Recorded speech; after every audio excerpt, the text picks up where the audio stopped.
ನಮಸ್ಕಾರ ವೀಕ್ಷಕರೇ, ಧರ್ಮಸ್ಥಳದ ಕೊಲೆ ಪ್ರಕರಣಗಳ ಬಗ್ಗೆ ಸಾಕಷ್ಟು ಚರ್ಚೆ ಆಗ್ತಾ ಇದೆ. SIT ಕೂಡ ತನ್ನ ತನಿಖೆಯನ್ನು ಚುರುಕುಗೊಳಿಸಿ ವರದಿಯನ್ನು ಕೊಡೋದಕ್ಕೆ ತಯಾರಿಗಳನ್ನು ಕೂಡ ನಡೆಸ್ಕೊಳ್ತಾ ಇದೆ. ಬಹಳಷ್ಟು ಕಡೆಗಳಲ್ಲಿ ಅಸ್ಥಿಪಂಜರ ಸಿಕ್ಕಿದೆ, ಬಹಳಷ್ಟು ಮೂಳೆಗಳು ಕೂಡ ಸಿಕ್ಕಿದಾವೆ ಎನ್ನುವಂತಹ ಬಲ್ಲ ಮೂಲಗಳಿಂದ ವರದಿಯೂ ಕೂಡ ಬರ್ತಾ ಇದೆ. ಈ ವೇಳೆ ಅದನ್ನು ಪ್ರಸಾರ ಮಾಡ್ತಾ ಇದ್ದಂತಹ ಮತ್ತು ಆ ಹೋರಾಟವನ್ನು ಬೆಂಬಲಿಸ್ತಾ ಇದ್ದಂತಹ ಹೋರಾಟಗಾರರನ್ನು ಸಂದರ್ಶನ ಮಾಡುವಂತಹ ವೇಳೆ ಸ್ವತಂತ್ರ ಪತ್ರಕರ್ತರ ಮೇಲೆ ದಾಳಿ ಕೂಡ ನಡೀತಾ ಇರುವಂಥದ್ದನ್ನು ನಾವು ಗಮನಿಸ್ತಾ ಇದ್ದೀವಿ. ಒಟ್ಟಾರೆ ಧರ್ಮಸ್ಥಳದೊಳಗಡೆ ನಡೀತಾ ಇರುವಂತಹ ಈ ವ್ಯವಸ್ಥಿತ ಪಿತೂರಿಗಳು ಮತ್ತು ದೌರ್ಜನ್ಯಗಳು, ಹಿಂಸೆಗಳು, ಮಹಿಳೆಯರ ಮೇಲೆ ನಡೀತಾ ಇರತಕ್ಕಂತಹ ಅತ್ಯಾಚಾರ, ಕೊಲೆಗಳ ಕುರಿತಾಗಿ ನನ್ನೊಟ್ಟಿಗೆ ಚರ್ಚೆಯನ್ನು ಮಾಡಲಿಕ್ಕಾಗಿ ಹೋರಾಟಗಾರರು, ಹಿರಿಯ ಚಿಂತಕರು ಆಗಿರುವಂತಹ ವಿಷ್ಣುಮೂರ್ತಿ ಭಟ್ ಅವರಿದ್ದಾರೆ. ವಿಷ್ಣುಮೂರ್ತಿ ಭಟ್ ಅವರೇ, ಕಾರ್ಯಕ್ರಮಕ್ಕೆ ಸ್ವಾಗತ. ನೀವು ಹಲವಾರು ವರ್ಷಗಳಿಂದ ಹೋರಾಟವನ್ನು ನಡೆಸ್ತಾನೆ ಬಂದಿದ್ದೀರಿ. ಧರ್ಮಸ್ಥಳ, ಬೆಳ್ತಂಗಡಿ, ಒಟ್ಟಾರೆ ಕರಾವಳಿ ಪ್ರದೇಶದೊಳಗಡೆ. ಧರ್ಮಸ್ಥಳದೊಳಗಡೆ ಕಳೆದ 10 ವರ್ಷದಲ್ಲಿ 450ಕ್ಕೂ ಹೆಚ್ಚು ಅಸಹಜ ಸಾವುಗಳು ನಡೆದಿದ್ದಾವೆ ಅನ್ನುವಂಥದ್ದು ಪೊಲೀಸ್ ಇಲಾಖೆಯಲ್ಲೂ ಕೂಡ ಅದು ರೆಕಾರ್ಡ್ ಆಗಿದೆ. ಮತ್ತೆ ಈ ಅನಾಮಿಕ ವ್ಯಕ್ತಿಯು ಕೂಡ ನಾನು 100 ಶವಗಳನ್ನು ಹೂತಿದ್ದೇನೆ ಎನ್ನುವಂತಹ ಮಾಹಿತಿಯನ್ನು ಕೊಟ್ಟಿದ್ದಾನೆ. ಅದರ ಆಧಾರದ ಮೇಲೆ SIT ರಚನೆಯಾಗಿ ತನಿಖೆಯನ್ನು ಕೂಡ ನಡೀತಾ ಇದೆ. ಇದನ್ನೆಲ್ಲ ಗಮನಿಸ್ತಾ ಇದ್ರೆ ಧರ್ಮಸ್ಥಳದೊಳಗಡೆ ದೌರ್ಜನ್ಯ ಅನ್ನುವಂಥದ್ದು ಯಾವಾಗಿನಿಂದ ಆರಂಭ ಆಯಿತು, ಯಾಕೆ ಆರಂಭ ಆಯಿತು ಅಂತ? ಧರ್ಮಸ್ಥಳದಲ್ಲಿ ಹಿಂದಿನಿಂದಲೂ ಇಂತಹ ದೌರ್ಜನ್ಯಗಳು ನಡೀತಾ ಇತ್ತು.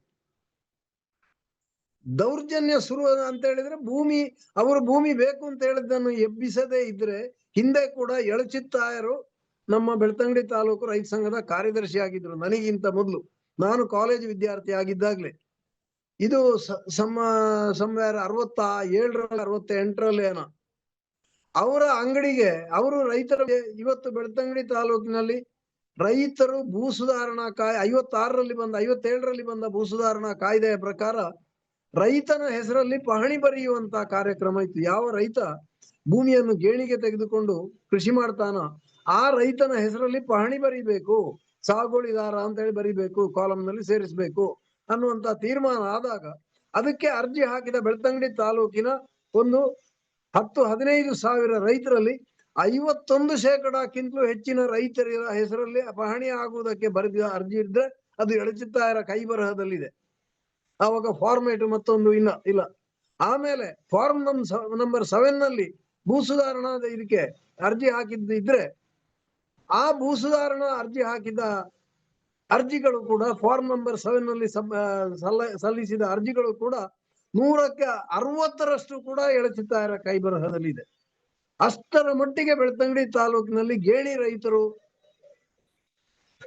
ದಕ್ಷಿಣ ಕನ್ನಡ ಜಿಲ್ಲಾ ಇವರ ರೈತ ಸಂಘದ ನೇತೃತ್ವದಲ್ಲಿ, ಅಖಿಲ ಭಾರತ ಕಿಸಾನ್ ಸಭಾದ ಸಂಘಟನೆಯ ನೇತೃತ್ವದಲ್ಲಿ ಚಟುವಟಿಕೆಯಲ್ಲಿದ್ರು, ಸಕ್ರಿಯವಾಗಿದ್ರು. ಅಂತ ಸಂದರ್ಭದಲ್ಲೇ ಬೆಳಾಲ್ನಲ್ಲಿ ಹಲವಾರು ರೈತರ ಇದೆಲ್ಲ ನಡೆದಾಗ ಅಲ್ಲಿ ಅವರ ಭೂಮಿ ಇಲ್ಲ, ಆದ್ರೆ ಅವರ ಸಹ ಭೂಮಾಲಕರು ಇವರಿಗೆಲ್ಲ ಉಪದ್ರ ಆದಾಗ ಇವರು ಆನೆಯನ್ನು ಕಳಿಸಿ ಅವರ ಕೃಷಿ ನಾಶ ಮಾಡುವ, ಉಪದ್ರ ಮಾಡುವ ಇಂತಹದ್ದನ್ನೆಲ್ಲ ಮಾಡ್ತಾ ಇದ್ರು. ಇದು ಕೂಡ ಹೇಳಿ ಕೇಳಿ ಗೊತ್ತು ನಮಗೆ, ನಾವು ಸಣ್ಣ ಮಕ್ಕಳಿರುವಾಗ. ಈಗ ಆನೆ ಮಾವುತನ ಕೊಲೆ ಆಗಿದೆ, ನಾರಾಯಣ ಮತ್ತು ಅವನ ತಂಗಿ ಯಮುನಾ. ಈ ಆನೆ ಮಾವುತನ ಹೆಂಡತಿ ಬೇರೆ ಯಾರು ಅಲ್ಲ, ಈ ಎಲ್ಲಾ ಸಂದರ್ಭದಲ್ಲಿ ಎಳಚಿತ್ತಾಯರಿಗೆ ಬಾಡಿ ಗಾರ್ಡ್ ಆಗಿ ಹೋಗ್ತಾ ಇದ್ದಂತ ನೂಜೇಲು ಬಾಬು ಸಪಲ್ಯರ ಮಗಳು. ಅವರು ನಿರಂತರವಾಗಿ ಈ ರೀತಿ ಹೋಗ್ತಾ ಇದ್ರು. ಕೊಯ್ಯೂರಿನ ಒಂದು ಸಭೆಯಲ್ಲಿ ಅವರು ಸಿಕ್ಕಾಪಟ್ಟೆ ಎಲ್ಲರ ಹತ್ರ ಪೆಟ್ಟು ತಿಂದು ಇವರನ್ನೆಲ್ಲ ದೋಣಿ ಹತ್ತಿಸಿ ಅವರೊಬ್ಬರಲ್ಲಿ ಬಾಕಿಯಾಗಿ ಹೊಡೆದು ಸುಮಾರು 2 ತಿಂಗಳ ಕಾಲ ಆಸ್ಪತ್ರೆಯಲ್ಲಿ ಅಡ್ಮಿಟ್ ಆಗಿ ಚಿಕಿತ್ಸೆ ಪಡೆದು ಪುನಃ ಮಾಮೂಲಿನಂತೆ ಆಗ್ಲಿಕ್ಕೆ ಅವರಿಗೆ ಅಷ್ಟು ಸಮಯ ಬೇಕಾಯ್ತು ಚೇತರಿಸಿಕೊಳ್ಳಿಕ್ಕೆ. ಆ ರೀತಿ ಮಾಡಿದಂತ ಬಂದ ಗೂಂಡಾಗಳಲ್ಲಿ ಕೂಡ ಹೆಚ್ಚಿನವರು ಇವರ ಜನಗಳೇ.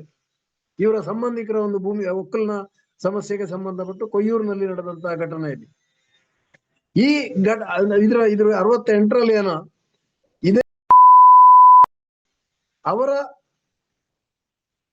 ಅವರೇ ಡ್ರೈವಿಂಗ್ ಮಾಡಿಕೊಂಡು ಜೀಪ್ ನಲ್ಲಿ ಬಂದು ಒಂದು 50-60 ಜನರನ್ನು ಲಾರಿಯಲ್ಲಿ ಹಿಂದಿನಿಂದ ಕರ್ಕೊಂಡು ಬಂದು ಎಳಚಿತ್ತಾಯರು ಬೆಳಿಗ್ಗೆ ಅಂಗಡಿಗೆ ಬಂದು ಅವರು ಅಂಗಡಿಯ ಬಾಗಿಲು ತೆಗೆದು ಬಹಿರ್ದೆಸೆಗೆ ಹೋಗಿದ್ದಾರೆ. ಅಂಗಡಿ ಎದುರಿನಲ್ಲೇ ಬಾವಿ ಇದೆ, ಆ ಬಾವಿಯಿಂದ ನೀರು ತೆಗೆದು ಆ ನೀರನ್ನು ಹಿಡ್ಕೊಂಡು ಬಹಿರ್ದೆಸೆಗೆ ಹೋಗಿ ಎದುರು ಬದಿಯಲ್ಲಿ ಕಾಡಿನ ನಡುವೆ ಕೂತ್ಕೊಂಡು ಬಹಿರ್ದೆಸೆ ಮಾಡ್ತಾ ಇರುವಾಗ ಅವರೇ ಕಣ್ಣಾರೆ ನೋಡಿದ್ದಾರೆ. ಅವರ ಅಂಗಡಿಗೆ ಒಂದು ಬಾಗಿಲು ತೆಗೆದಿತ್ತಲ್ಲ, ಆ ಒಂದು ಬಾಗಿಲಿನ ಮುಖಾಂತರ ಒಳಗೆ ಚಿಮಣಿ ಎಣ್ಣೆ, ಪೆಟ್ರೋಲು, ಡೀಸೆಲ್ ಎಲ್ಲ ಹಾಕಿ ಬೆಂಕಿ ಕೊಟ್ಟು ಅದು ದಗದಗ ಉರಿಯುವುದನ್ನು ನೋಡಿ ಗಹಗಹಿಸಿ ನಕ್ಕಿಕೊಂಡು ಹೋದಂತ ಗೂಂಡಾಗಳ ಗುಂಪಿನ ನಾಯಕನಾಗಿದ್ದವರು ವೀರೇಂದ್ರ ಹೆಗ್ಗಡೆ ಹೊರತು ಬೇರೆ ಯಾರು ಅಲ್ಲ ಅನ್ನುವಂತಹದ್ದನ್ನು ಎಳಚಿತ್ತಾಯರಿಂದ ಕೇಳಿ ಗೊತ್ತು ನಮಗೆ. ಇದಕ್ಕೆ ಅವರು ಪೊಲೀಸ್ ಕಂಪ್ಲೇಂಟ್ ಕೊಟ್ರೆ ಪೊಲೀಸ್ ಸ್ಟೇಷನ್ ಅಲ್ಲಿ ಕಂಪ್ಲೇಂಟೇ ರಿಜಿಸ್ಟರ್ ಆಗುದಿಲ್ಲ. ಆ ನಂತರ ರೈತರ ಎಲ್ಲ ಮೀಟಿಂಗ್ ಗಳಿಗೆ ಅದಕ್ಕೆ ಇದಕ್ಕೆ ಹೋಗುವಾಗ ನಾವು ಇದು ಏನು ಸಿಯಾಳವನ್ನು ಕೆತ್ತುತ್ತೇವಲ್ಲ ಅಂತ ಒಂದು ಚೂರಿಯನ್ನು ಯಾವಾಗ್ಲೂ ತನ್ನ ಬ್ಯಾಗ್ ನಲ್ಲಿ ಇಟ್ಕೊಳ್ತಾ ಇದ್ರು ಎಳಚಿತ್ತಾಯರು.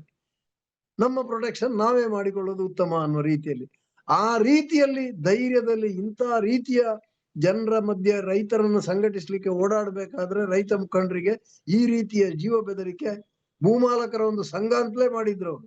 ಈ ಭೂಮಾಲಕರ ಸಂಘದಿಂದ ನಮಗೆ ಕಾರು ಯಾವಾಗ್ಲೂ ಎಲ್ಲ ಆಚೆ ಈಚೆ ರೈತರ ಮನೆಗೆ ಭೂಮಿಯ ಇದಕ್ಕೆ ಸಂಬಂಧಪಟ್ಟೆಲ್ಲ ಓಡಾಡೋದಕ್ಕೆ ಒಬ್ಬ ಕಾರು ಕೊಡ್ತಾ ಇದ್ದ.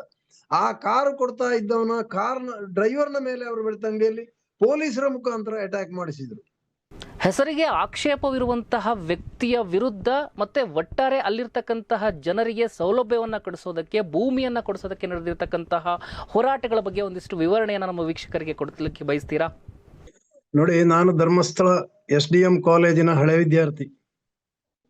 ನಾನಲ್ಲಿ ವಿದ್ಯಾರ್ಥಿ ಆಗಿರುವಾಗಲೇ ಇವರ ದಬ್ಬಾಳಿಕೆಯ ಬಗ್ಗೆ ಎಲ್ಲ ನಾವು ಗಮನಿಸಿದ್ದೇವೆ. ಆ ನಂತರ ನಾನು ರೈತ ಸಂಘದ ಕಾರ್ಯಕರ್ತ ಆಗಿ 80ರಿಂದ ಬೆಳ್ತಂಗಡಿ ತಾಲೂಕಿನಲ್ಲಿ ಸಕ್ರಿಯವಾಗಿ ಕೆಲಸ ಮಾಡ್ತಾ ಇದ್ದೆ. ಈ 80ರಿಂದ ಆವಾಗ 74ರಲ್ಲೆಲ್ಲ ಭೂ ಸುಧಾರಣಾ ಕಾನೂನು ಬಂದಿದೆ. ಒಂದು ರೀತಿಯ ಭೂ ಸುಧಾರಣಾ ಕಾನೂನಿನ ಹೋರಾಟದ ತೀವ್ರತೆಗಳೆಲ್ಲ ಕಡಿಮೆ ಆಗಿದೆ. ಸಾಕಷ್ಟು ರೈತರಿಗೆ ಭೂಮಿ ಕೂಡ ಸಿಕ್ಕಿತ್ತು. ಇದಾದ ನಂತರ ರೈತರ ದೊಡ್ಡ ಇಶ್ಯೂ ಅಂದ್ರೆ, ಸಮಸ್ಯೆ ಅಂದ್ರೆ, ಸರ್ಕಾರಿ ಬಂಜರು ಭೂಮಿಯಲ್ಲಿ ಕುಳಿತು ಅದರಲ್ಲಿ ಕೃಷಿ ಮಾಡಿ ಬದುಕುವಂತ ಸಾವಿರಾರು ಕುಟುಂಬಗಳು ಬೆಳ್ತಂಗಡಿ ತಾಲೂಕಿನಲ್ಲಿದೆ. ಸುಮಾರು 5,000ಕ್ಕಿಂತ ಹೆಚ್ಚು ಕುಟುಂಬಗಳು ಬೆಳ್ತಂಗಡಿ ತಾಲೂಕಿನಲ್ಲಿ ಸರ್ಕಾರಿ ಬಂಜರು ಭೂಮಿಯಲ್ಲಿ ಕೃಷಿ ಮಾಡಿ ಅದರಿಂದ ಬದುಕ್ತಾ ಇದ್ದಾರೆ. ಆದ್ರೆ ಸರ್ಕಾರ ಈ ರೆವಿನ್ಯೂ ಭೂಮಿಯ ಕೃಷಿಕರಿಗೆ ಪ್ರತಿ ಒಂದು ಎಕರೆಗೆ 500 ರೂಪಾಯಿ, 1000 ರೂಪಾಯಿ ಹಾಗೆ ದಂಡ ಹಾಕಿ ಅವರಿಂದ ದಂಡನೆ ವಸೂಲಿ ಮಾಡಿದ್ದು ಹಲವಾರು ವರ್ಷಗಳ ಕಾಲ ದಂಡನೆ ವಸೂಲಿ ಮಾಡ್ತಾ ಇತ್ತು. ಇದನ್ನ ಅವರಿಗೆ ಖಾಯಂ ಆಗಿ ಕೊಡಬೇಕು ಅಂತ ಅಕ್ರಮ ಸಕ್ರಮ ಅನ್ನುವಂತ ಚಳವಳಿಯನ್ನ ಆರಂಭ ಮಾಡೋದಕ್ಕೆ ನಾವು ಪ್ರತಿ ಗ್ರಾಮದಲ್ಲಿ ಎಷ್ಟೆಷ್ಟು ಭೂಮಿ ಸರ್ಕಾರಿ ಭೂಮಿ ಇದೆ, ಎಷ್ಟೆಷ್ಟು ಭೂಮಿಯಲ್ಲಿ ಸರ್ಕಾರಿ ಭೂಮಿಯಲ್ಲಿ ಕೃಷಿ ಮಾಡಿದ್ದಾರೆ ಅಕ್ರಮವಾಗಿ, ಎಷ್ಟೆಷ್ಟು ದಂಡನೆ ಕಟ್ಟಿದ್ದಾರೆ, ಈ ಎಲ್ಲಾ ವರದಿಗಳನ್ನ ತಯಾರು ಮಾಡಿ ಒಂದು ಅಕ್ರಮ ಸಕ್ರಮವನ್ನ ಇದು ಮಾಡ್ಬೇಕು, ಭೂ ಸುಧಾರಣಾ ಕಾನೂನು ಮಾಡಿದ ಹಾಗೆ ಸರ್ಕಾರಿ ಭೂಮಿಯನ್ನು ರೈತರಿಗೆ, ಕೃಷಿ ಕೂಲಿಗಾರರಿಗೆ ಹಂಚಬೇಕು ಅನ್ನುವಂತ ರೀತಿಯ ಒಂದು ಚಳವಳಿಯನ್ನ 80ರಿಂದ ಆರಂಭ ಮಾಡಿದೆವು. ಅಂದ್ರೆ ರೈತ ಸಂಘ, ಗೇಣಿದಾರ ರೈತರ ಚಳವಳಿ ಒಂದಷ್ಟು ತಣ್ಣಗೆ ಆದಾಗ ರೈತರ ಸಂಘಟನೆಯ ಮಧ್ಯೆ, ಕೃಷಿ ಕೂಲಿಗಾರರ ಸಂಘಟನೆಯ ಮಧ್ಯೆ ಸಂಘಟನೆ ಕಟ್ಟುವುದಕ್ಕೆ ನಮಗೆ ಇದೊಂದು ಮುಖ್ಯವಾದಂತ ಬೇಡಿಕೆ ಆಗಿತ್ತು. ಆ ಸಂದರ್ಭದಲ್ಲಿ ಈ ಸಂದರ್ಭದಲ್ಲಿ ನಾವು ಧರ್ಮಸ್ಥಳ ಮತ್ತು ಆಸುಪಾಸಿನ 10-18 ಗ್ರಾಮಗಳಲ್ಲಿ ನಮಗೆ ಸುಮಾರು 2-3 ಸಾವಿರದಷ್ಟು ಮೆಂಬರ್ಶಿಪ್ ರೈತ ಸಂಘಕ್ಕೆ ಇತ್ತು. ಬೆಳ್ತಂಗಡಿ ತಾಲೂಕಿನಲ್ಲಿ ಆದ 5,000 ಮೆಂಬರ್ಶಿಪ್ ನಲ್ಲಿ ಆ 10-13 ಗ್ರಾಮಗಳಲ್ಲಿ ನಮಗೆ 2,000ಕ್ಕಿಂತ ಹೆಚ್ಚು ಸದಸ್ಯತನ ಇತ್ತು. ಈ ಸಂದರ್ಭದಲ್ಲಿ ಧರ್ಮಸ್ಥಳದಲ್ಲಿ ಸುಮಾರು 160-170 ಜನ ಸರ್ಕಾರಿ ಬಂಜರು ಭೂಮಿಯಲ್ಲಿ ಕೂತ ಕೃಷಿಕರನ್ನ ನಾವು ಲಿಸ್ಟ್ ಮಾಡಿ ಅವರು ಯಾವ ಸರ್ವೆ ನಂಬರ್ ನಲ್ಲಿ ಕೃಷಿ ಮಾಡ್ತಾ ಇದ್ದಾರೆ, ಎಷ್ಟು ಎಕರೆಯಲ್ಲಿ ಕೃಷಿ ಮಾಡ್ತಾ ಇದ್ದಾರೆ, ಎಷ್ಟೆಷ್ಟು ದಂಡನೆ ಕಟ್ತಾ ಇದ್ದಾರೆ, ಈ ಎಲ್ಲಾ ಲಿಸ್ಟ್ ಅನ್ನ ಮಾಡಿ ಸರ್ಕಾರಕ್ಕೆ ಸಲ್ಲಿಸಿ ನಾವು ಬೆಂಗಳೂರಿನವರೆಗೆ ರೈತರ ಸರ್ಕಾರಿ ಭೂಮಿಯಲ್ಲಿ ಇದು ಮಾಡಿದಂತ ರೈತರ ಜಾಥಾವನ್ನು ಕೂಡ ಆ ಸಂದರ್ಭದಲ್ಲಿ 83-84ರಲ್ಲಿ ನಡೆಸಿದ್ದೇವೆ. ಈ ರೀತಿಯ ಬೆಳವಣಿಗೆ ಆದ ಹಿನ್ನೆಲೆಯಲ್ಲಿ ನಾವು ಧರ್ಮಸ್ಥಳ 86ನೇ ಇಸ್ವಿಯಲ್ಲಿ ಜಿಲ್ಲಾ ಪಂಚಾಯತ್ ಚುನಾವಣೆ ಆದಾಗ ನಾವು ಧರ್ಮಸ್ಥಳ 85ರಲ್ಲಿ ಜಿಲ್ಲಾ ಪಂಚಾಯತ್ ನಿಂದ ನಮ್ಮ ಅಭ್ಯರ್ಥಿಯನ್ನ ಹಾಕಿದೆವು. ಬೆಳ್ತಂಗಡಿ ತಾಲೂಕಿನಲ್ಲಿ 5 ಜಿಲ್ಲಾ ಪಂಚಾಯತ್ ಕ್ಷೇತ್ರಗಳಿದ್ರೆ ಈ 5 ಕ್ಷೇತ್ರಗಳಲ್ಲಿ 4 ಕ್ಷೇತ್ರಗಳಲ್ಲಿ ಕಾಂಗ್ರೆಸ್ ಮತ್ತು ಜನತಾದಳ ಪ್ರಥಮ ಮತ್ತು ದ್ವಿತೀಯ ಸ್ಥಾನ, ಕಾಂಗ್ರೆಸ್ಸೇ ಎಲ್ಲದರನ್ನು ಗೆದ್ದದ್ದು, ಧರ್ಮಸ್ಥಳವನ್ನು ಗೆದ್ದದ್ದು ಕಾಂಗ್ರೆಸ್ಸೇ. ನಾವು ಧರ್ಮಸ್ಥಳ ಜಿಲ್ಲಾ ಪಂಚಾಯತ್ ಕ್ಷೇತ್ರದಲ್ಲಿ ಸ್ಪರ್ಧೆ ಮಾಡಿದಾಗ ದಳಕ್ಕಿಂತಲೂ ಹೆಚ್ಚು ಓಟು ನಮಗೆ ಬಂದಿತ್ತು. ಈ ಚಳವಳಿಗಳ ಆಧಾರದಲ್ಲಿ ಹಿನ್ನೆಲೆಯಲ್ಲಿ ನಾವು ಕಾಂಗ್ರೆಸ್ ಇಂದ ಕೇವಲ ಒಂದು 600-700ರಷ್ಟು ಓಟುಗಳಿಗೆ ಮಾತ್ರ ಸೋತದ್ದು. ಈ ಸಂದರ್ಭದಲ್ಲಿ ನಾವು ಯಾವ ಗ್ರಾಮಗಳಲ್ಲೆಲ್ಲ ನಮಗೆ ಹೆಚ್ಚು ಓಟು ಬಂದಿದೆ ಅಂತ ಗ್ರಾಮಗಳನ್ನ ಆಯ್ಕೆ ಮಾಡಿ ಒಂದು 10-20 ಗ್ರಾಮ ಪಂಚಾಯತ್ಗಳಲ್ಲಿ ಚುನಾವಣೆಗೆ ಕಂಟೆಸ್ಟ್ ಮಾಡೋದ್ರಲ್ಲಿ ತೀರ್ಮಾನ ಮಾಡಿದಾಗ ಧರ್ಮಸ್ಥಳ ಗ್ರಾಮದ 6 ಸೀಟುಗಳಿಗೂ ಕೂಡ ನಾವು ಕಂಟೆಸ್ಟ್ ಮಾಡಿದೆವು. ಈ 6 ಸೀಟುಗಳಲ್ಲೇ ಅತ್ಯಂತ ಹೆಚ್ಚು ಅಕ್ರಮ ಸಕ್ರಮ ಭೂಮಿ, ಸರ್ಕಾರಿ ಭೂಮಿಯಲ್ಲಿ ಕೃಷಿ ಮಾಡಿದವರೇ ಇದ್ದದ್ದು. ಇದು ಈ ಸಂದರ್ಭದಲ್ಲಿ ನಮ್ಮ ಧರ್ಮಸ್ಥಳ ಗ್ರಾಮ ರೈತ ಸಂಘದ ಅಧ್ಯಕ್ಷರಾಗಿ ದೇವಾನಂದರು ಇದ್ರು. ದೇವಾನಂದರು ಕೂಡ ಸ್ಪರ್ಧೆ ಮಾಡಿದ್ರು ಒಂದು ವಾರ್ಡ್ನಲ್ಲಿ. ಇನ್ನೊಂದು ವಾರ್ಡ್ನಲ್ಲಿ ನಮ್ಮ ಪಕ್ಷದ ಶಾಖೆಯ ಕಾರ್ಯದರ್ಶಿಯಾದವರ ಮಾಧವನ್ ಪಿಳ್ಳೆ, ಆಮೇಲೆ ಶಿವಣ್ಣ ಮಲೆಕುಡಿಯ, ಆಮೇಲೆ ಮತ್ತೊಬ್ರು ಮಹಿಳೆ, ಹಾಗೂ ಈ ವಾರ್ಡ್ನಲ್ಲಿ ದೇವಾನಂದರು, ವಾಸುಮಲೆಕುಡಿಯ ಮತ್ತೊಬ್ರು, ಇವರೆಲ್ಲ ಸ್ಪರ್ಧೆ ಮಾಡಿದ್ರು. ನಾವು ನಾಮಿನೇಷನ್ ಹಾಕಿದ್ದೇ ತಡ, ನಮ್ಮ ನಾಮಿನೇಷನ್ ಹಿಂದೆ ತೆಗೆದುಕೊಳ್ಳಬೇಕು ಅನ್ನುವಂತ ಒತ್ತಡ ಧರ್ಮಸ್ಥಳ ಸ್ಟಾಫ್ 5-6 ಜನ ನನ್ನ ಮನೆಗೆ ಬಂದು ನೀವು ಹಿಂದೆ ತೆಗೆದುಕೊಳ್ಳಬೇಕು ಅನ್ನುವಂತ ರೀತಿಯಲ್ಲಿ ನಮ್ಮ ಮೇಲೆ ಒತ್ತಡ ಹಾಕಿದ್ರು.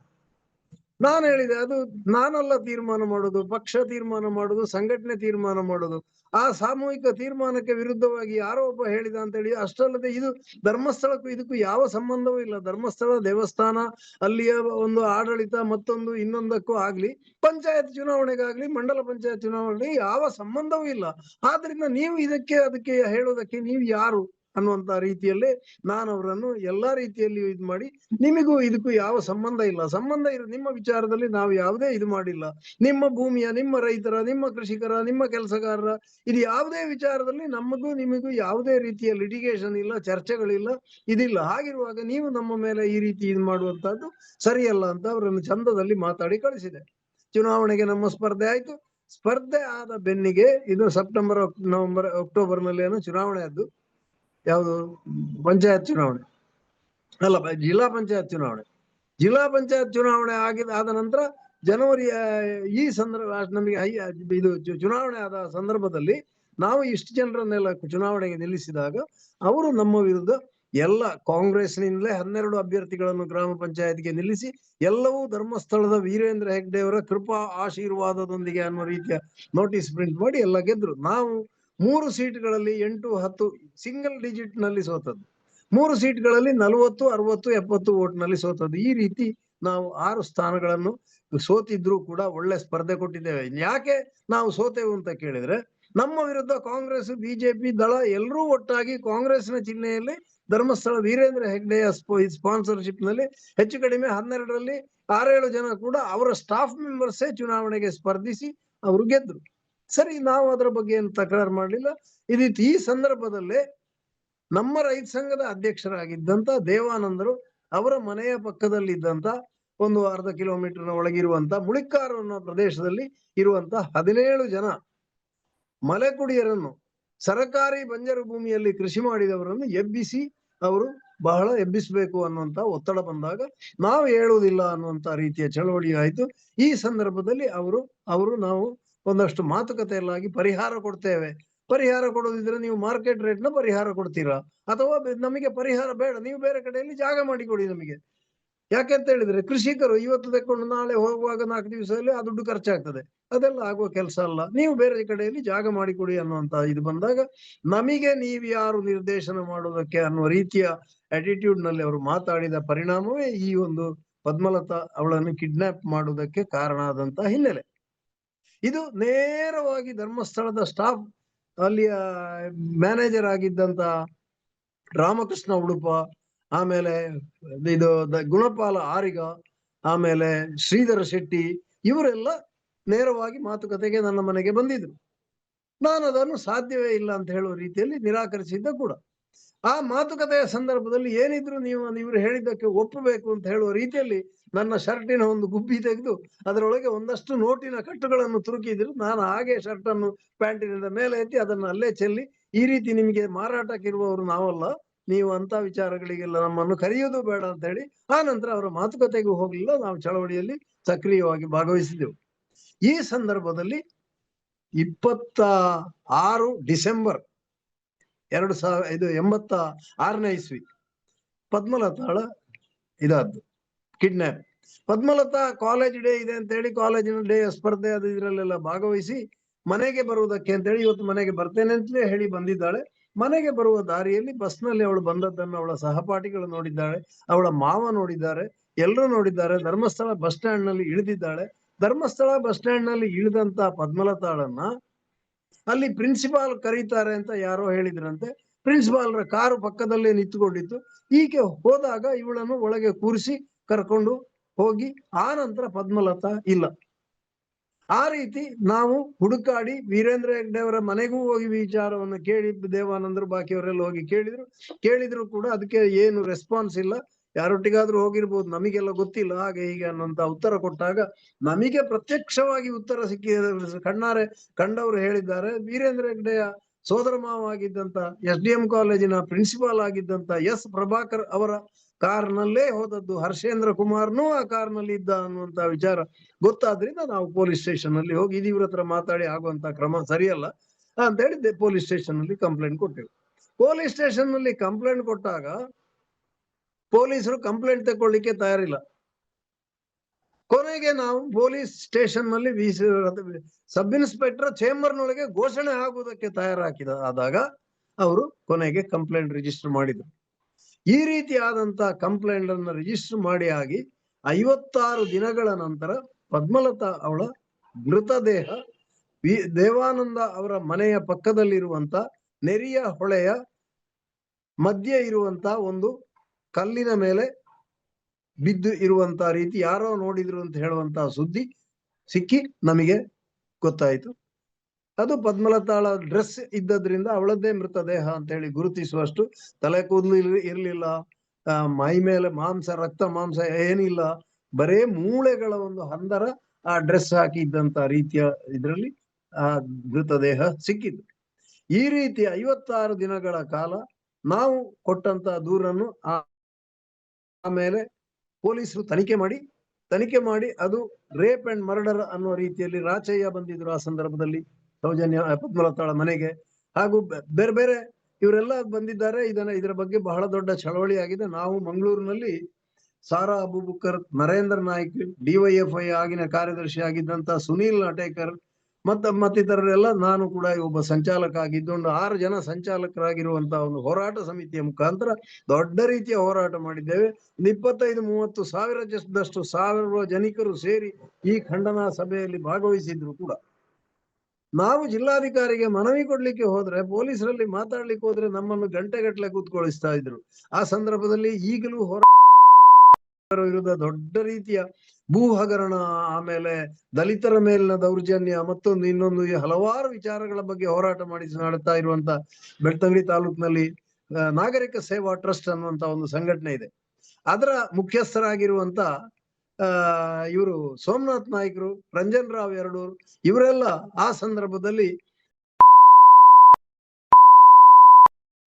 ಅನ್ನೋ ರೀತಿಯಲ್ಲಿ ನಮ್ಮ ವಿರುದ್ಧ ಮನವಿ ಕೊಡ್ಲಿಕ್ಕೆ ಹೋಗಿದ್ರು. ಅವರನ್ನು ಧರ್ಮಸ್ಥಳದ DC ಆಫೀಸ್ನ ಗೇಟ್ನ ಎದುರೇ ಬಂದು ಸ್ವೀಕಾರ ಮಾಡಿದ್ರೆ, ನಮ್ಮನ್ನು ಹೋದ್ರೆ ಮನವಿ ತೆಗೊಳ್ಳಿಕ್ಕೆ ಗಂಟೆಗಟ್ಟಲೆ ಕಾಯಿಸುವಂತ ಈ ರೀತಿಯ ಒಂದು ಪಾಳೆಗಾರಿ ವಿಚಾರ ಆವತ್ತೇ ಇತ್ತು. ಇದು ಅಲ್ಲಿನ ಹೋರಾಟದ ಸಮಸ್ಯೆ. ಇದು ಪದ್ಮಲತಾ ಕಿಡ್ನಾಪ್ ಅಂಡ್ ಮರ್ಡರ್ನ ಸಮಸ್ಯೆ ಆದ್ರೆ, ನಾವು ಅದರ ವಿರುದ್ಧ ಬೆಳ್ತಂಗಡಿಯಲ್ಲಿ ಪುನಃ ಪ್ರತಿಭಟನೆ ಮಾಡುವುದಕ್ಕೆ ಸೆಪ್ಟೆಂಬರ್ 24ನೇ ತಾರೀಕಿಗೆ ಇಟ್ಟೆವು. ಯಾವಾಗ? 87ರಲ್ಲಿ. ಈ ಸಂದರ್ಭದಲ್ಲಿ ನಮ್ಮ ಯಾವುದೇ ಕಾರ್ಯಕರ್ತರನ್ನು ಬಾರದ ರೀತಿಯಲ್ಲಿ ಒತ್ತಡ ಹೇರಿ ಒಂದು 50-60 ಜನ ಕಾರ್ಯಕರ್ತರು ಮಾತ್ರ ಬಂದಿದ್ರು. ನಮ್ಮ ನಿರೀಕ್ಷೆ ಪ್ರಕಾರ 1,000 ಜನ ಕಾರ್ಯಕರ್ತರು ನಮ್ಮ ಹಿತೈಷಿಗಳು ಸೇರಿ ಸಭೆ ನಡೆಯುವಂತ ತಯಾರಿ ಎಲ್ಲ ಆಗಿತ್ತು. ಆ ದಿವಸ ಅದಕ್ಕಿಂತ 2 ಪಟ್ಟು ಜನ ಧರ್ಮಸ್ಥಳದ ಗೂಂಡಾಗಳು ಬೆಳ್ತಂಗಡಿಗೆ ಬಂದು ನನ್ನ ಮೇಲೆ ಗೂಂಡಾಗಿರಿ ಮಾಡಿದ್ರು. ಗೂಂಡಾಗಿರಿ ಮಾಡಿದಾಗ, ಇದು ಬಸ್ ಸ್ಟ್ಯಾಂಡ್ ನಲ್ಲಿ ಗೂಂಡಾಗಿರಿ ಮಾಡಿದಾಗ ನಾನು ಸೀದಾ ಅಲ್ಲಿಂದ ಅವರ ಇದರಿಂದ ತಪ್ಪಿಸಿಕೊಂಡು ಮಂಡಲ ಪಂಚಾಯತ್, ಬೆಳ್ತಂಗಡಿ ಮಂಡಲ ಪಂಚಾಯತ್ನ ಕಚೇರಿಯೊಳಗೆ ಹೋದೆ. ಕಚೇರಿಯೊಳಗೆ ಹೋಗಿ ಬಾಗಿಲು ಮುಚ್ಚಿದ್ರೆ ಅಲ್ಲಿ ಬಂದು ಅಲ್ಲಿಯ ಟಿವಿಯನ್ನು ಹುಡಿ ಮಾಡಿ ಮತ್ತೊಂದು ಇನ್ನೊಂದು ರಂಬಾ ರೋಟಿ ಮಾಡಿ ಇದ್ದ ಫೈಲ್ಗಳನ್ನೆಲ್ಲ ಚೆಲ್ಲಾಬಿಲ್ಲಿಯಾಗಿ ಚೆಲ್ಲಿ ಈ ರೀತಿ ಇದು ಮಾಡಿದ್ರು. ಆವಾಗ ಅಲ್ಲಿಯ ಮಂಡಲ ಪಂಚಾಯತ್ ಸದಸ್ಯರು, ಬೆಳ್ತಂಗಡಿ ಮುನ್ಸಿಪಾಲಿಟಿ ವೈಸ್ ಚೇರ್ಮನ್ ಆಗಿದ್ದಂತ ಮುರಳೀಧರ್ ಅನ್ನೋರು ನನ್ನ ಕ್ಲಾಸ್ಮೇಟ್ ಆಗಿದ್ರು. ಭಾರತ್ ಟಾಕೀಸ್ ಬೆಳ್ತಂಗಡಿ ಇದರ ಪ್ರೊಪ್ರೈಟರ್. ಅವರು ಕೂಡಲೇ ಪೊಲೀಸರಿಗೆ ತಿಳಿಸಿ ಒಂದು 10-15 ನಿಮಿಷದೊಳಗೆ ಪೊಲೀಸ್ ಸ್ಟೇಷನ್ ಮತ್ತು ಇದು ತಾಲೂಕ್ ಪಂಚಾಯತ್ ಮುನ್ಸಿಪಾಲಿಟಿಗೆ ಆಫೀಸ್ ಎಲ್ಲ ಹತ್ರವೇ ಇದ್ದದ್ರಿಂದ, ಒಂದು ಬರ್ಲಾಂಗಿನ ಒಳಗೆ ಇದ್ದದ್ರಿಂದ, ತಾಲೂಕ್ ಆಫೀಸ್ ಇದೆಲ್ಲ ಹತ್ರ ಇದ್ದದ್ರಿಂದಾಗಿ ತಕ್ಷಣ ಪೊಲೀಸರು ಬಂದ್ರು. ನನಗೆ ಗಂಭೀರ ಗಾಯಗಳೆಲ್ಲ ಆಗಿತ್ತು. ನನ್ನನ್ನು ಕೊಂಡೋಗಿ ಆಸ್ಪತ್ರೆಗೆ ಸೇರಿಸಿದ್ರು. ಆಸ್ಪತ್ರೆಗೆ ಸೇರಿಸಿದಲ್ಲಿ ಕೂಡ ಬಂದು ಅವರು ನನ್ನ ಮೇಲೆ ಅಟ್ಯಾಕ್ ಅದಕ್ಕೆ ಬಂದದ್ದೇ ಅಲ್ಲದೆ ನನ್ನನ್ನ ಆಸ್ಪತ್ರೆಯಿಂದ ಕೂಡಲೇ ಡಿಸ್ಚಾರ್ಜ್ ಮಾಡ್ಬೇಕು ಅನ್ನುವಂತ ರೀತಿಯಲ್ಲಿ ವೈದ್ಯ ಅಧಿಕಾರಿ ಅವರ ಹತ್ರ ಜಗಳ ಮಾಡ್ಲಿಕ್ಕೆ ನೋಡಿದ್ರು. ಆವಾಗ ನಮ್ಮ ವಠಾರದ ದಲಿತರು ಬಂದು ಯಾರು ಅವರನ್ನು ಡಾಕ್ಟರ್ ಮೇಲೆ ಯಾವುದೇ ಒತ್ತಡ ಹಾಕಿದ್ರೆ ಜಾಗ್ರತೆ ಅನ್ನೋ ರೀತಿಯಲ್ಲಿ ಅವರು ಜಗಳಕ್ಕೆ ನಿಂತರು. ಅಷ್ಟಾಗುವಾಗ ಅಲ್ಲಿಂದ ಹೊರಟೋದ್ರು. ಅಷ್ಟರವರೆಗೆ ಅವರ ಗೂಂಡಾಗಿರಿ ಅನ್ನುವಂತಹದ್ದು ಇದೆ. ನಮಗೆ ಒಂದು ಅರ್ಧ ಗಂಟೆ 1 ಗಂಟೆಯಲ್ಲಿ ನಮ್ಮವರು ಒಂದಷ್ಟು ಜನ ಸೇರಿದ್ರಿಂದ, ದಲಿತರು ಅವರು ಇವರೆಲ್ಲ ನನ್ನ ನೆರೆಕರೆಯ ವಠಾರದಲ್ಲಿರುವಂತವರೆಲ್ಲ ಸೇರಿದ್ರಿಂದಾಗಿ ಆಮೇಲೆ ಇವರಿಗೆ ಏನು ಮಾಡ್ಲಿಕ್ಕೆ ಆಗ್ಲಿಲ್ಲ, ಎದ್ಕೊಂಡು ಹೋದ್ರು. ಇಂಥ ಘಟನೆ ಎಲ್ಲ ಆಗಿದೆ. ಆದ್ರೆ ಇದು ಯಾವುದನ್ನು ಕೇಸ್ ರಿಜಿಸ್ಟರ್ ಮಾಡದೆ, ನಾನು ಆಸ್ಪತ್ರೆಯಲ್ಲಿ ಅಡ್ಮಿಟ್ ಆಗಿ ಪೊಲೀಸ್ ಕಂಪ್ಲೇಂಟ್ ಕೊಟ್ಟು ಇದ್ರು, ನಮ್ಮ ಯಾವುದೇ ಕೇಸನ್ನು ಅವರ ಮೇಲೆ ರಿಜಿಸ್ಟರ್ ಮಾಡದೆ ಅದರ ಬದಲಾಗಿ ನನ್ನ ಮೇಲೆ ಒಂದು ಕೇಸ್ ರಿಜಿಸ್ಟರ್ ಮಾಡಿದ್ರು.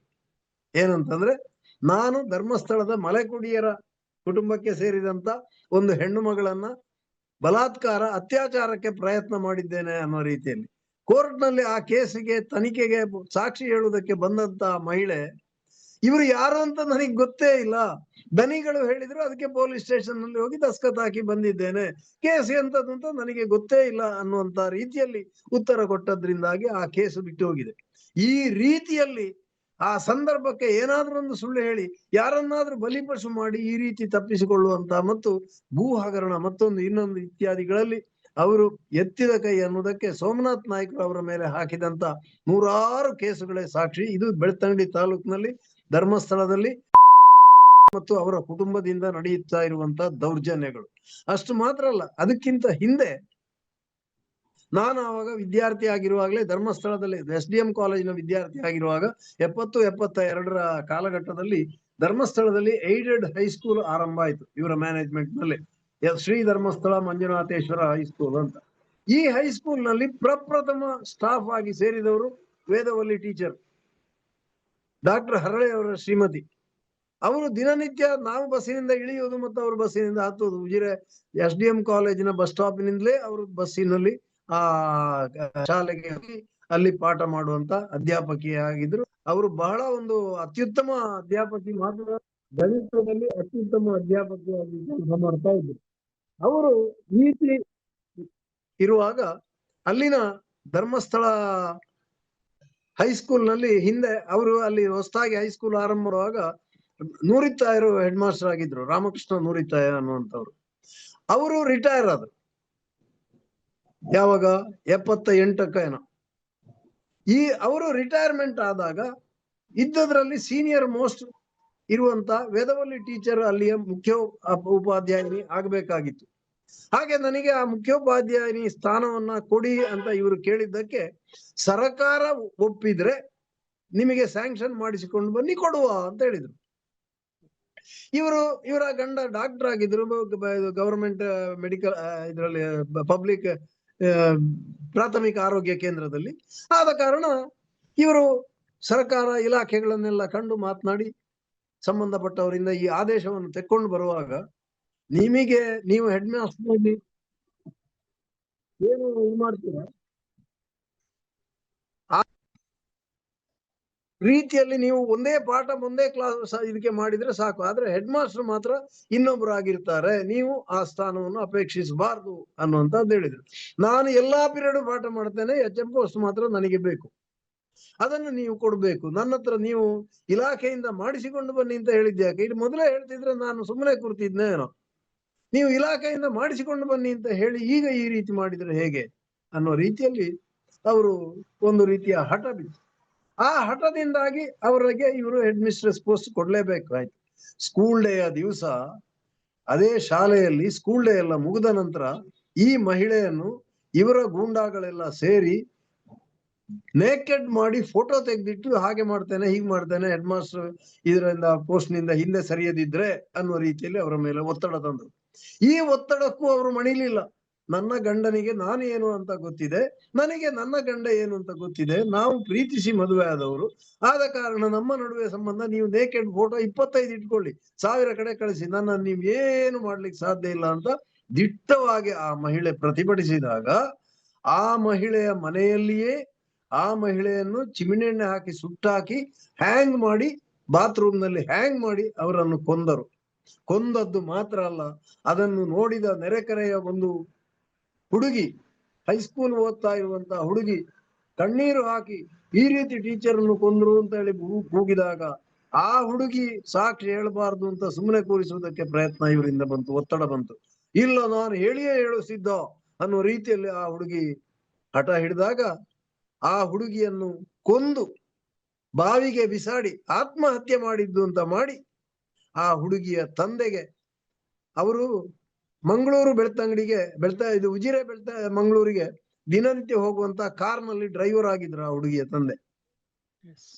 ಅವರಿಗೆ ಒಂದು ಹೊಸ ಕಾರನ್ನು, ಅಂಬಾಸಡರ್ ಕಾರನ್ನ ತೆಗೆದುಕೊಟ್ಟು, ಇದು ಮಗಳದ್ದು ಆತ್ಮಹತ್ಯೆ ಅಂತ ಹೇಳಬೇಕು, ಬಾಯಿ ಮುಚ್ಚಿ ಕೂತ್ಕೊಳ್ಬೇಕು ಅಂತ ಹೇಳಿ ಬೆದರಿಸಿ ಸುಮ್ಮನೆ ಕೂರಿಸಿದಂತ ಘಟನೆ ನಡೆದದ್ದಾಗಿ ನಮಗೆ ಊರಲ್ಲೆಲ್ಲಾ ಜನ ಮಾತನಾಡುವುದನ್ನು ಹೇಳಿ ಕೇಳಿ ಗೊತ್ತು. ಇಂಥ ಒಂದು ಪರಿಸ್ಥಿತಿ ಅಲ್ಲಿ ಇತ್ತು. ಓಕೆ, ಈಗ ಇವರು ವೇದವಲ್ಲಿ ಮತ್ತು ಆನೆ ಮಾವುತ ಅವರ ಸಹೋದರರ ಕುಟುಂಬ ಈಗ ಬೆಳ್ತಂಗಡಿಯಲ್ಲಿ ವಾಸ ಇದ್ದಾರಾ, ಇಲ್ಲಿದ್ದಾರೆ, ಅವರು ಏನಾದರೂ ಕಾಂಟ್ಯಾಕ್ಟ್ ಅಲ್ಲಿ ಇದ್ದಾರಾ ಅಂತ? ವೇದವಲ್ಲಿಯ ಗಂಡ ತೀರಿ ಹೋದ್ರು,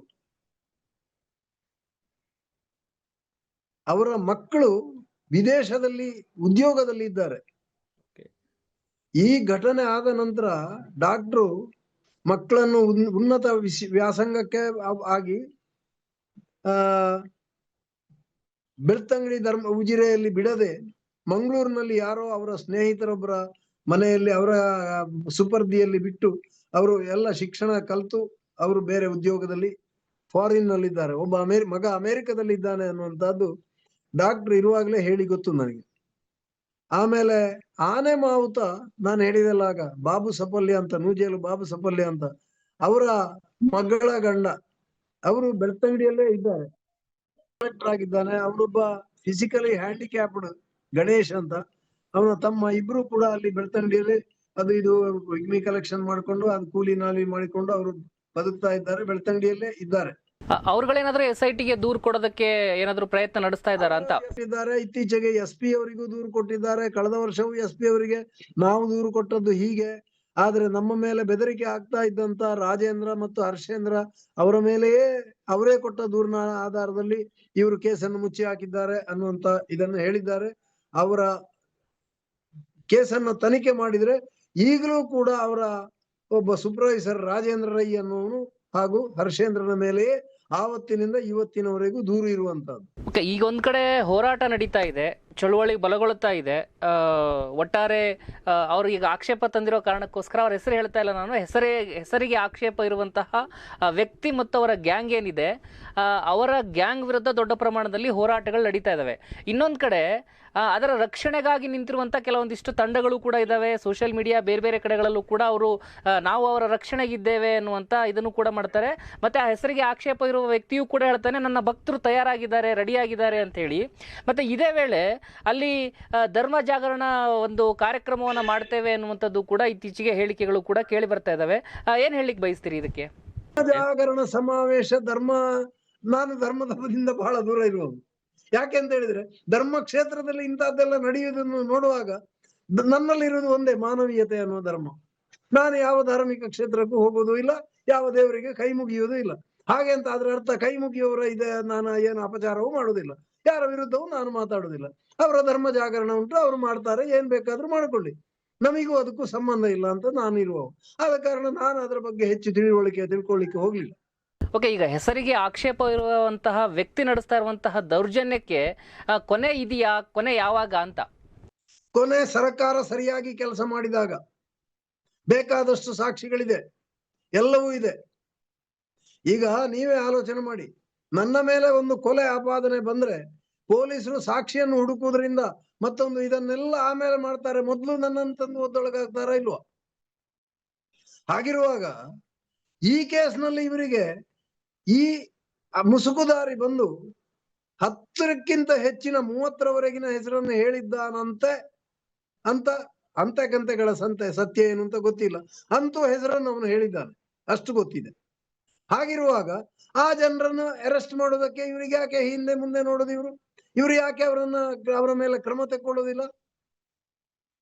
ಇದು ಎಲ್ಲಿವರೆಗೆ ಅಂದ್ರೆ 180 ಚಿಲ್ಲರೆ ಕೇಸ್ ಇದೆ. ಎಷ್ಟು ಅಂತ ಲೆಕ್ಕ ಸರಿಯಾಗಿ ಸೋಮನಾಥ್ ನಾಯ್ಕರಿಗೆ ಗೊತ್ತು, ನನ್ಗೆ ಗೊತ್ತಿಲ್ಲ. ಅಷ್ಟು ಕ್ರಿಮಿನಲ್ ಕೇಸುಗಳು ಇರುವಂತ ಒಂದು ಕೇಸ್ ಅಂತೂ 6 ತಿಂಗಳು ಜೈಲಿಗೆ ಕಳಿಸಬಹುದಾದಂತ ರೀತಿಯ ಇತ್ಯರ್ಥ ಆಗಿರುವಂತ ಕೇಸು ಇಲ್ಲಿ ಎದುರೇ ಇದ್ರು ಮತ್ತು ಕುಟುಂಬದವರ ಮೇಲೆ ಯಾವುದೇ ಕ್ರಮ ಸರ್ಕಾರ ತೆಕ್ಕೊಳ್ಳುವುದಿಲ್ಲ.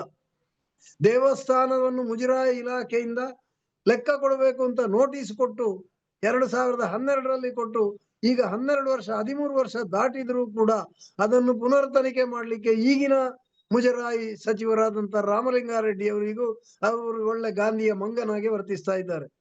ಅವರಿಗೆ ಇದಕ್ಕೆ ನೋಡಿಲ್ಲ, ಕೇಳಿಲ್ಲ, ಮಾತಾಡುವುದಿಲ್ಲ ಅದರ ಬಗ್ಗೆ ಅಂತ ಈ ರೀತಿಯ. ಆಮೇಲೆ ಡಿ ಕೆ ಶಿವಕುಮಾರ್ ಬಂದು ಹೇಳ್ತಾರೆ 1000 DKಶಿಗಳು. ಯಾವಾಗ ನಮ್ಮ ಸೌಜನ್ಯನ ತಾಯಿ ಕುಸುಮಾವತಿಯವರು ಅಕ್ವಿಟಲ್ ಕಮಿಟಿ ರಚನೆ ಮಾಡುವುದಕ್ಕೆ ಕೋರ್ಟಿನ ಆದೇಶ ಇದೆ ಸರ್ಕಾರಕ್ಕೆ, ಅದನ್ನು ಮಾಡಿ ಅಂತ ಗೌಡ ಸಮಾಜದ ಒಂದು ಸಮಾರಂಭಕ್ಕೆ ಬಂದಂತ ಶಿವಕುಮಾರಲ್ಲಿ ಹೇಳಿದಾಗ ಅವರಿಗೆ ಆವಾಗ ಜಡ್ಜ್ಮೆಂಟ್ ಇವಳು ತಂದು ಕೊಡ್ಬೇಕಂತೆ. ಸರ್ಕಾರಕ್ಕೆ ಬಂದ ಆದೇಶದ ಬಗ್ಗೆ ಇವರಿಗೆ ಗೊತ್ತಿಲ್ಲ, ಅದನ್ನು ಇವಳು ತಂದು ಕೊಡ್ಬೇಕಂತೆ. ಆ ರೀತಿಯಲ್ಲಿ ಹೇಳಿಕೊಂಡು ಅಲ್ಲಿಂದ ಹಾರಿಕೆಯ ಜಾರಿಕೆಯ ಉತ್ತರ ಹೇಳಿಕೊಂಡು ಬಂದಂತ ಡಿ ಕೆ ಶಿವಕುಮಾರ್ ಅದೇ ದಿನ ಭೇಟಿಯಾದಾಗ ಏನು ಹೆದರಬೇಡಿ, ನಿಮ್ಮ ರಕ್ಷಣೆಗೆ 1000 DKಶಿಗಳು ಇದ್ದಾರೆ ಅನ್ನುವಂಥದ್ದು ಪತ್ರಿಕೆಯಲ್ಲೆಲ್ಲ ಪ್ರಕಟ ಆಗಿದೆ. ಇಂಥವ್ರು ಇರುವಾಗ ಅವ್ರಿಗೆ ಏನು ಹೆದರಿಕೆ? ಅವರು ಏನು ಇಂಥದ್ದನ್ನು 1000 ಕೆಲಸಗಳನ್ನು ಮಾಡ್ತಾರೆ. ಆಮೇಲೆ ನಮಗೆ ಕೋರ್ಟಿಗೆ ಹೋಗ್ಲಿಕ್ಕೆ ಆಗ್ತದೆ, ಒಂದು ಕೋರ್ಟಿಗೆ ಹೋಗುವಾಗ್ಲೇ ನಾವು ಸುಸ್ತಾಗ್ತೇವೆ. 25 ಕೋರ್ಟ್ನಲ್ಲಿ ನಮ್ಮ ಮೇಲೆ ಕೇಸ್ ಹಾಕಿದ್ರೆ ಈ ರೀತಿಯಂತ ಬೆಳವಣಿಗೆಯಿಂದಾಗಿ ಧರ್ಮಸ್ಥಳವನ್ನ ಇದು ಬಂದೀತು ಅಂತ ಕೇಳಿದ್ರೆ ಸರ್ಕಾರ ಎಷ್ಟರ ಮಟ್ಟಿಗೆ ಕೆಲಸ ಮಾಡುತ್ತೆ ಅದರ ಮೇಲೆ ಹೊಂದಿಕೊಂಡಿದೆ. ಈಗ ಒಂದು ಜನರಲ್ಲಿ ಭರವಸೆ ಯಾಕೆ ಇದೆ ಅಂತ ಕೇಳಿದ್ರೆ, ಒಂದು MD ಸಮೀರ್ ಜಮೀರ್ ಮಾಡಿದಂತ ಏನು ಇದೆಯೋ ಆರ್ಟಿಫಿಷಿಯಲ್ ಇಂಟೆಲಿಜೆನ್ಸ್, ಅದರಲ್ಲಿ ದೇವಸ್ಥಾನವನ್ನು ದೂರಿ ಯಾವ ಅಕ್ಷರವೂ ಇಲ್ಲ. ಸೌಜನ್ಯಗಳಿಗೆ ನ್ಯಾಯ ಸಿಗಬೇಕು ಅನ್ನುವಂತ ಇದು ಕೋಟ್ಯಾಂತರ ಜನ ನೋಡಿದ್ದಾರೆ, ಅದು 2-3 ದಿವಸಗಳಲ್ಲಿ. ಇವತ್ತು ಈ ವಿಚಾರ ಮಂಗಳೂರಿಗೆ ಇದು ಧರ್ಮಸ್ಥಳಕ್ಕೆ ನ್ಯೂಸ್ ಮಿನಿಟ್ನವರು ಬಂದಿದ್ದಾರೆ, ಟೈಮ್ಸ್ನವರು ಬಂದಿದ್ದಾರೆ. ರಾಷ್ಟ್ರೀಯ ಮಟ್ಟದ, ರಾಜ್ಯ ಮಟ್ಟದ ಎಲ್ಲಾ ಪತ್ರಿಕೆಗಳಿಗಿಂತಲೂ ಮೀಡಿಯಾಗಳಿಗಿಂತಲೂ ಹೆಚ್ಚಾಗಿ ರಾಷ್ಟ್ರೀಯ ಮಟ್ಟದ ಪತ್ರಿಕೆಗಳು ಬಂದಿದ್ದಾರೆ. ಮೊನ್ನೆ BBC ಅವರು ಬಂದು ಎಲ್ಲ ಪರಿಶೀಲನೆ ಮಾಡಿಕೊಂಡು ಹಲವಾರು ದಾಖಲೆಗಳನ್ನ ತೆಕ್ಕೊಂಡು ಹೋಗಿದ್ದಾರೆ. ಈ ರೀತಿ ಅಂತಾರಾಷ್ಟ್ರೀಯ ಮಟ್ಟದ್ದು ಇದೆಲ್ಲ ಬರುವಾಗ ಇನ್ನೊಂದು ಕಡೆಯಿಂದ ವಕೀಲರ 800ರಷ್ಟು ಜನ ವಕೀಲರು, ಅದು ಸುಪ್ರೀಂ ಕೋರ್ಟಿನಿಂದ ಹಿಡಿದು ಹೈಕೋರ್ಟ್ ಇಂದ ಹಿಡಿದು ಲೋವರ್ ಕೋರ್ಟ್ನವರೆಗೆ ಪ್ರತಿಯೊಂದು ಹಂತದಲ್ಲಿಯೂ ಇದನ್ನು ಬಹಳ ಜಾಗೃತೆಯಿಂದ ಸೂಕ್ಷ್ಮತೆಯಿಂದ ಗಮನಿಸಿಕೊಂಡು ಇರುವಾಗ ಒಬ್ಬ ಅನಾಮಧೇಯ ತಾನು ಇಂಥ ಪಾಪಕೃತ್ಯ ಮಾಡಿದ್ದೇನೆ, ನನ್ನನ್ನು ಬಲಾತ್ಕಾರವಾಗಿ ಮಾಡಿಸಲಿದ್ದಾರೆ ಅಂತ ಹೇಳಿ ಸಾಕ್ಷಿ ಹೇಳುವುದಕ್ಕೆ ಮುಂದೆ ಬಂದಾಗ ಈಗ ಬಹಳಷ್ಟು ಜನ ಸಾಕ್ಷಿ ಹೇಳಲಿಕ್ಕೆ ಮುಂದೆ ಬರುವಂತ ವಾತಾವರಣ ಒಂದಷ್ಟು ಆರಂಭ ಆಗಿದೆ. ಅದನ್ನ ನಿಲ್ಲಿಸುವುದಕ್ಕೆ ಬೇಕಾಗಿಯೇ ಅವರು ಮೀಡಿಯಾದವರ ಮೇಲೆ ಈ ಅಟ್ಯಾಕ್ ಮಾಡಿದ್ದು ಅನ್ನುವಂಥದ್ದು ಅರ್ಥ ಆಗದಷ್ಟು ಮೂರ್ಖರು ನಾವಲ್ಲ. ಇಂಥ ಬೆಳವಣಿಗೆಯನ್ನ ಬಹಳ ಪ್ರಜಾಸತ್ತಾತ್ಮಕವಾಗಿ ನಾವು ಫೈಟ್ ಮಾಡೋದ್ರ ಮೂಲಕ, ಹೋರಾಟ ಮಾಡೋದ್ರ ಮೂಲಕ ದೊಡ್ಡ ರೀತಿಯಲ್ಲಿ ಎದುರಿಸಬೇಕಾಗತ್ತೆ. ಈ ಚಳವಳಿ ಹಿಂದೆ ಯಾವುದೇ ಸ್ಟೆಪ್ ನಲ್ಲಿ ಹಿಂದೆ ಬೀಳದ ರೀತಿಯಲ್ಲಿ ಕರ್ನಾಟಕ ರಾಜ್ಯದ ಒಂದು ಮನುಷ್ಯತ್ವವನ್ನ, ಅದರ ಮೇಲೆ ವಿಶ್ವಾಸ ಇರುವಂತ ಎಲ್ಲಾ ಜನರು ಎಡ ಬಲಗಳ ಇದನ್ನ ಬಿಟ್ಟು ಎಲ್ಲಾ ರೀತಿಯ ಚಳವಳಿಗೆ ಹಿಂದೆ ತುರ್ತು ಪರಿಸ್ಥಿತಿಯ ವಿರುದ್ಧ ಹೋರಾಡುವಾಗ ನಮ್ಮ ಹಿರಿಯರಾದಂತ ಸಂಗಾತಿ EMS ನಂಬೂದಿರಿಪಾಡು ಒಂದು ಮಾತು ಹೇಳಿದ್ರು, we are ready to join with any devil to defeat Congress ಅಂತ, ತುರ್ತು ಪರಿಸ್ಥಿತಿಯ ಕಾಂಗ್ರೆಸ್ ಅನ್ನು.